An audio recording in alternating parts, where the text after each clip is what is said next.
উলের সুতা দিয়ে খুব সহজেই জামার হাতায় বা জামার নিচের অংশে কীভাবে লেস তৈরি করবেন সেটাই শেয়ার করছি। এখানে আমার মোটা সেঠিয়া উল লাগছে বা যে কোনো উলই নিতে পারেন। আর এই উলটা প্রবেশ করানোর জন্য বড় সাইজের একটা লেপ সেলাই করা সুই লাগবে। সুই সুতার দোকানেই এই ধরনের সুতা বা সুই পেয়ে যাবেন। সুইটা আমার কাছ থেকে 10 টাকা নিয়েছে আর এই সুতাগুলো হচ্ছে 20 টাকা।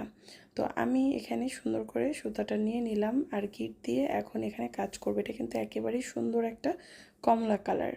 তো দেখুন কিভাবে কাজটা করছি। আর এই জামার নিচের অংশে আমি চিকন করে এভাবে করে কিন্তু একটা সেলাই দিয়ে নিয়েছি মেশিনের, সেটার উপর দিয়ে আমি এভাবে করে কিন্তু বাটন হোল স্টিচ দিচ্ছি সেঠিয়া উল দিয়ে।